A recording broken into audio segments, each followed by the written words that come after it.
2011, mais ou menos, surgiu o Deep Learning. No começo ninguém botou tanta fé assim, a não ser as pessoas que trabalhavam com Deep Learning. Deep Learning é basicamente uma rede neural, só que ela junta muito mais informação e ela tem muito mais estados internos, né?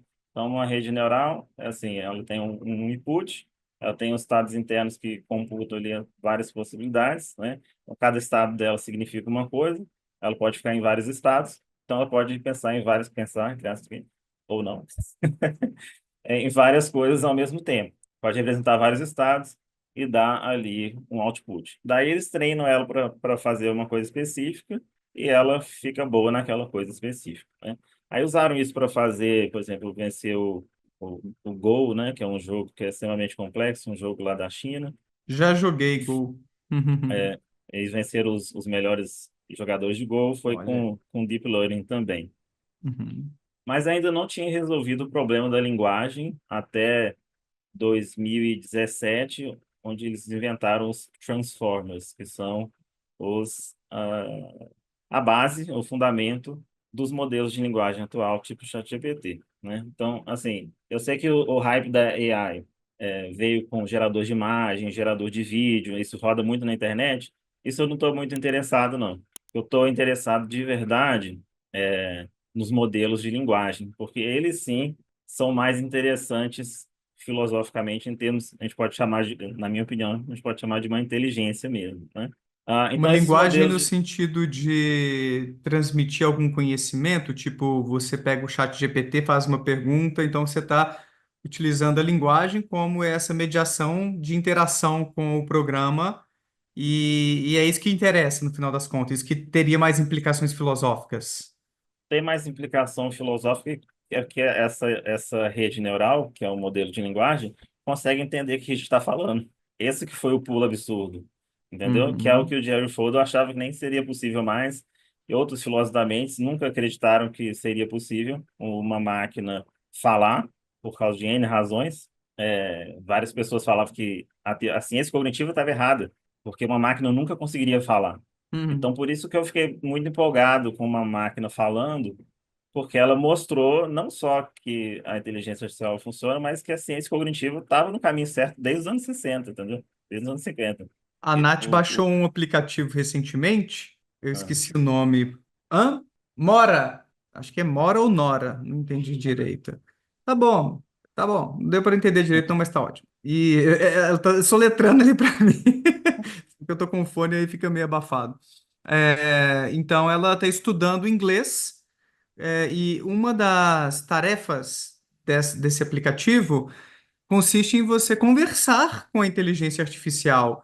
E aí a gente fez uns testes bem curiosos do tipo, olha, aqui é o marido da Natasha, a Nath é cristã e eu não sou cristão. O que você pensa sobre isso? E as respostas são, inclusive, muito ponderadas, cara, bem políticas, assim. Ah, essas diferenças religiosas podem ser um desafio para um casamento, mas a gente tem que respeitar a visão de cada um sobre a existência de Deus, sobre a religião, porque é assim que a gente se dá bem. Enfim, sim, são respostas razoáveis até, isso. e ainda tem os feedbacks imediatos sobre erros de pronúncia, onde você pode melhorar. Cara, a gente daqui a pouquinho vai chegar sobre o impacto disso nas profissões, mas estamos considerando em não voltar a ter aulas com professores humanos. Eu acho que principalmente para tipo tradução, coisa assim, eu acho que o negócio está funcionando perfeitamente, assim, né? Uhum, A não ser uhum. algumas línguas especiais, lembrando do meu amigo Fábio aí, o japonês não funciona tão bem a Ah, tradução em é? alguns detalhes, é mais Aham. complexo. Olha Mas só. assim, né, por que que eu fiquei empolgado, né? Por que que esse assunto me trouxe assim demais? Uma das razões foi essa, que não se acreditava que uma inteligência artificial fosse conseguir falar, principalmente assim, sem corpo, sem ter desenvolvido no mundo, né? Era uma das coisas que os filósofos falavam, tem que ter um corpo, tem que se desenvolver no mundo. E é importante também os filósofos não ficarem agora tentando reinterpretar o negócio, não. É totalmente desincorporado e funciona, né? Então, não precisava de corpo para falar, pelo menos. Pode ser para outra coisa, mas para falar não precisa. Mas é isso, né? Então, esse modelo de linguagem dá para a gente começar a se questionar se ele está pensando, entendeu? Aí a Talvez gente pode então, seguir em frente.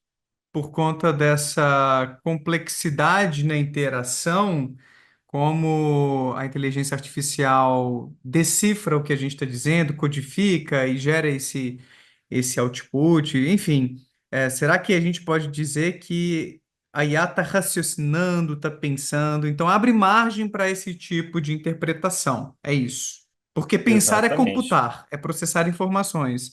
E a IA Sim, está fazendo isso, né? é isso. Obviamente que não é qualquer processamento de informação, senão, sim, um computador rodando normal também processa informação, É. né?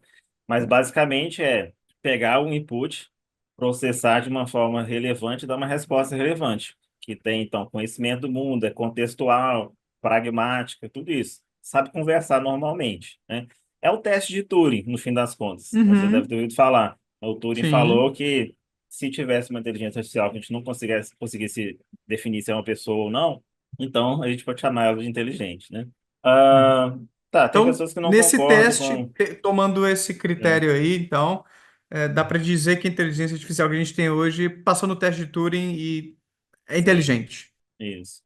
Por Porque esse tem essa teste de Turing, questão, com né? certeza. Hã? Ah, tá, tá, Pelo tá, teste de tá. Turing, sim, consideraria inteligente. Eu considero inteligente por outras razões. Como que a gente considera uma pessoa inteligente?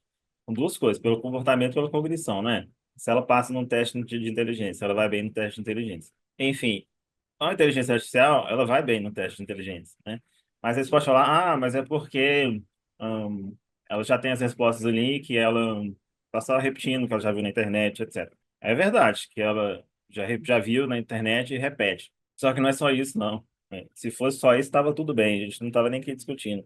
O negócio é que ela parece responder coisas novas. Você faz uma pergunta da sua vida pessoal, ela vai responder adequadamente. Ela não aprendeu sobre sua vida, ela está adaptando a sua vida, né? E tá, esse foi um exemplo tipo da vida pessoal, mas tem também perguntas que nunca apareceram na internet que ela pode responder se for uma das boas, né? Das melhores do mundo, né? Esse é o nível ali da fronteira que a gente está, né? Parece que eles estão começando a responder questões que estão fora do treinamento dela, né? Para além do treinamento. Mas por quê? Para mim parece nítido, mas tem gente que está ainda duvidando que é que ela generaliza o conhecimento. Não só que ela está só papagaiando, mas que ela está generalizando o conhecimento, então construindo representações e aí respondendo questões que não estavam no treinamento dela, porque ela aprendeu. Não sei por que eu estou colocando aspas, porque isso para mim que é aprendizagem. Tá mudando o comportamento dela, É, né? Tá adquirindo informações, está se comportando de maneiras diferentes, então tá aprendendo, tá se adaptando a novas circunstâncias. Mas é isso. engraçado, né? A gente bota as aspas assim, porque não é como se. Será que é como se eu realmente está, né? É uma Eu estava pensando, questão. inclusive, sobre o quarto chinês do Searle. Você sabe explicar?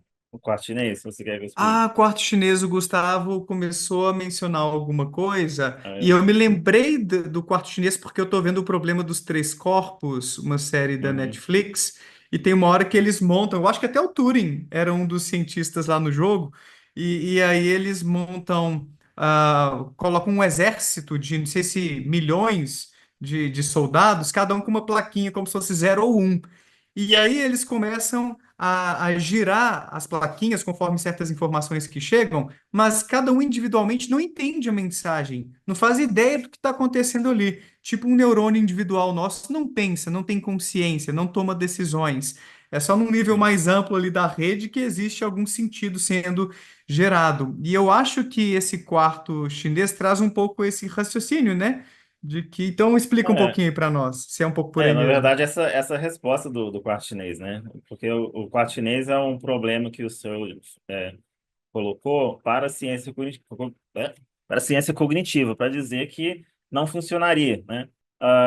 Então, ele achava que um computador nunca ia trabalhar com semântica, ou não trabalha com semântica, né? Ele só trabalha com os códigos ali, que eles chamam de sintaxe, mas que ele não consegue entender de fato o conceito. Aí ele falou para imaginar um quarto em que uma pessoa coloca, está traduzindo ali chinês, aí uma pessoa lá de fora coloca um bloco, uma pessoa dentro do quarto está vendo as instruções, o que que tem que fazer, e coloca lá a troca.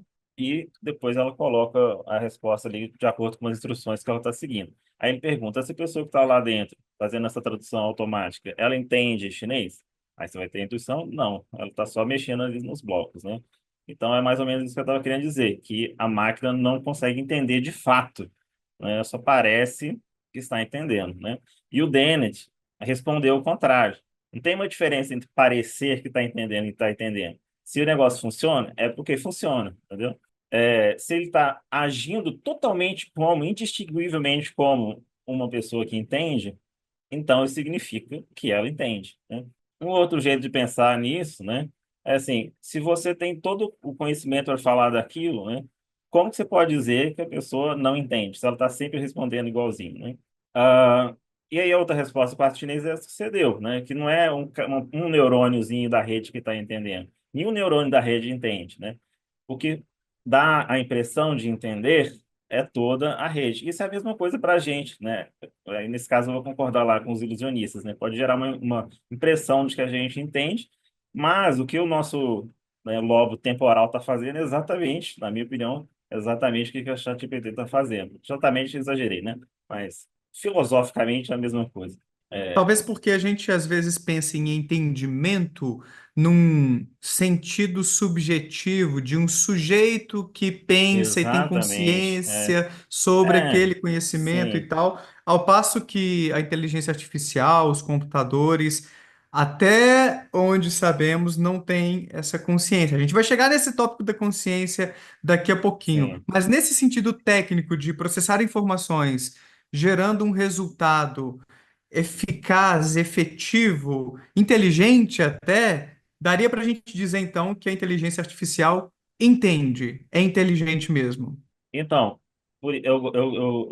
eu acho que a gente tem que pensar nesse sentido totalmente contrário ao que o Descartes falava. Ele falava assim que a mente não é divisível em partes. Eu acho que a principal verdade da mente é que ela é divisível em partes. E a gente sabe disso, por exemplo, com lesão neuropsicológica, né? A gente vê que as pessoas agem de uma forma totalmente anti-intuitiva quando elas sofrem lesões, né? Parece que a mente está se quebrando ali. E quando ela está se quebrando ali, ela mostra as partes dela, né? E aí aí por isso que eu estou falando, né? Se a gente pensar isoladamente, se ela entende, né? Se ela possui semântica, sim, ela sabe lidar com semântica, porque ela responde adequadamente com semântica, né? Tanto semântica intencional quanto semântica extensional, que ela sabe relacionar os dois conceitos, e ela sabe agora também apontar no mundo. Por exemplo, se você mostrar uma imagem, ela sabe apontar no mundo o que que é. Então, eu diria que ela, isoladamente, a semântica, ela consegue processar. Isso significa que ela está pensando no sentido de ela estar consciente sobre aquilo, né? Tendo sentimentos e, né? Não, ela está desligada, né? Ela não está viva, mas ela está entendendo sem estar viva. E aí, bom ou não, aqui é o Daniel Gontijo, espero que você tenha curtido esse corte. Clica aqui para ver a live completa lá no meu canal principal e para ver mais vídeos nessa pegada, não deixa de se inscrever por lá e por aqui também. Um abraço, tchau!